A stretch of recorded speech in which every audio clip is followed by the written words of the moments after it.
خب امروز اومدیم بین بچه‌ها بپرسیم ببینیم که تعریفشون از حال خوب چیه و اینکه چی حالشون رو خوب میکنه و اینکه تعریفشون از خوشبختی چیه.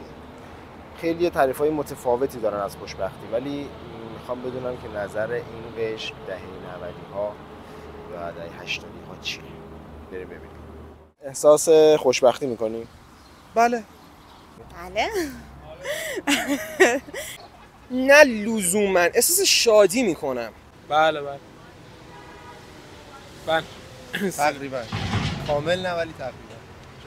من دروغ ندارم بگم نه. که نه، احساس خوشبختی اگه بخوام بگم نه. بله خیلی. من از یه بازه زمانی که سعی کردم خودم رو تغییر بدم و یه مقدار بیشتر به خودم برسم و خودم رو بیشتر بشناسم، هر چقدر بیشتر میشناسم بیشتر به خوشبختی میرسم. چون میبینم دنیا داره اون چیزی هستش که ما درش زندگی میکنیم و باید بگذره به هر حال، و اون چیزی هستش که باید بپذیریمش. وقتی که بپذیریش خوشبخت.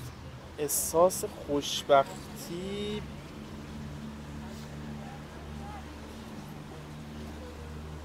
میشه بپرسم خوشبختی الان دقیقاً از نظر خودت خوشبختی چیه؟ خب آره، نسبت به خیلی وضعیت‌های دیگه که میتونست پیش بیاد خوشبختم و از جایی که الان توی زندگیم هستم راضیم. یعنی نسبت به همه اتفاقاتی که برای من تا الان توی زندگیم افتاده، از اونجایی که من رسوندن به این مکان راضیم، بعد هر اتفاق بد و خوبی. ولی خوشبختی این که فکر کنم الان بالاترین سطح سهمیم نه، یعنی میتونم خوشبخت‌تر باشم ولی ناراحت هم نیستم به اون شکل. خب میگذره، زندگی سخته. یه دوستی داشتیم بنده خدا، حالا نمیدونم دیالوگ مال کیه کجا، گفت که آره شما که به دنیا میای با گریه به دنیا میای، خیلی دنبال خنده نباشی. به نظر من اوکیه اونجوری، اون شکل نیست که بگم نه الان ناراحتم، افسردم، دپرسم. نه، میگذره. یه روال معمولی هستش که یه روتین روزانه هست، ولی خب مهم اینه که شما کسی هستی که هدف داری و داری برای هدفات تلاش میکنید. اینجوری نیستش که به بتالت بگذره عمرت. این نکته مهم اینه در واقع. اینکه تمام تمرکزم رو گذاشتم روی خودم، پیشرفتم و موفقیتم، هدف مشخص کردم برای زندگیم و اینا خیلی کمک میکنه به اینکه امید به زندگیم و انگیزم بره بالا و احساس خوبی نسبت به خودم و زندگیم داشته باشم. آره. تعریفت از خوشبختی چیه؟ نمیدونم، حس دیگه، یه حسیه که آدم بعضی موقع احساس خوشبختی میکنه، بعضی موقع نمیکنه. شاید مثلا سلامتی منظرم احساس خوشبختی باشه. مثلا خانواده‌ام اگه حالشون خوب باشه احساس خوشبختی میکنم. این خوشبختی تو هر سنی معنی میده. خب الان مثلا من این ماشین خوب داشته باشم، این تفریح خوب داشته باشم، میتونم خوشحال باشم. خب شاید هم نتونم البته بگم تو هر سنی خوشحال باشی، ولی خب شما تو سن 50 60 به بعد دیگه خودت یه ماشین خوب سوار شی لذت شاید نبری. مثلا 90 ماشین خوب سوار شی لذت عوض میشه. تو هر سنی معنی داره، ولی تو هر سنی طبیعتا همه نمیدونن که خوشحال باشی میتونی خوشبخت باشی دیگه. هر چیزی میتونی سعی کنی خوشحال باشی.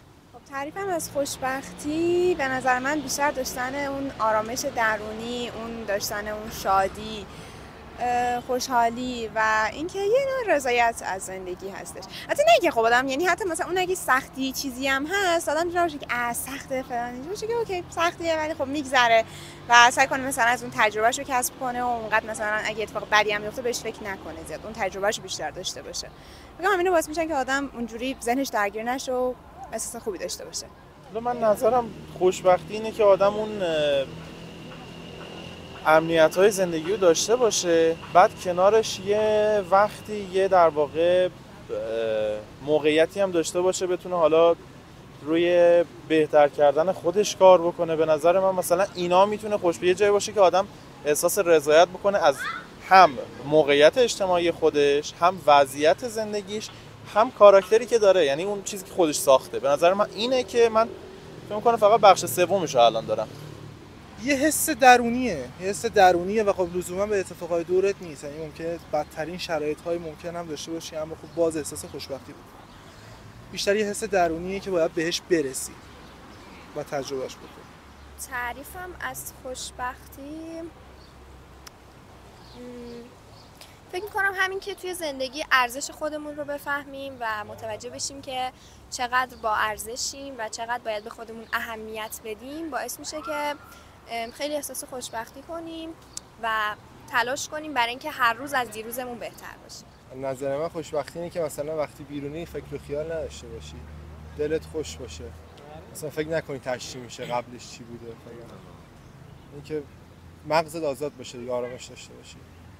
تعریفم از خوشبختی خب یک شادیه، خب که در واقع undisturbed happiness یه مثاله، یعنی شادی که چیزی از بینش نبره، یعنی شادی که با نگرانی پول نداشتن مثلا از بین نره، شادی که با نگرانی سلامت نبودن از بین نره. من به این میگم خوشبختی.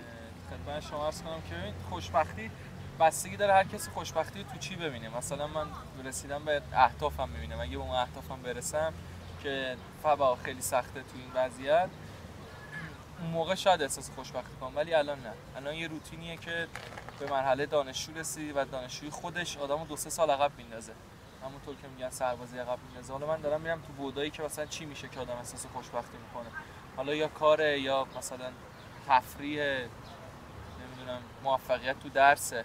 اینا هر کسی یه تعریفی داره برای خوشبختی. تعریف اینجوری که به اهدافی که میخوام برسم اون موقع شاید احساس خوشبختی کنم. خب یعنی تا زمانی به اهدافت نرسید خوشبخت نیستی، اصطلاحاً بدبختی دورت جون؟ بدبخت نیستم، یه حالت خیلی معمول و ملویی بهش میگن، یعنی در واقع هستی ولی انگار نیست. من اگه بخوام تعریف کنم خوشبختی رو، من میگم که اینکه تو حالت خوب باشه این یعنی خوشبختی. حالا چیکار باید بکنی که حالت خوب باشه؟ اون دیگه به درونت رو برمیگرده. عوامل بیرونی نمیتونه، شاید بخواد روی تو تاثیر بذاره ولی در واقع نباید بتونه حال تو رو بد بکنه. اینکه تو حالت بد بشه اونم به خاطر عوامل بیرونی که تو تحت کنترل تو نبوده، این باعث میشه که تو راه اشتباه رفتی و آگاه نیستی نسبت به حال و روز خودت و این خیلی تو رو عقب میندازه، از زندگی عقب میندازه. خیلی از شرایطی که ممکنه فرصت باشه برای تو اونها رو نبینی. مرسی که تو ویدیو مشارکت کردی. اگر موافقی که کانال ما پخش بشه یه لایک نشون بده. فقط عذرخواهی میکنم این وریه دیگه، درسته؟ چاکریم.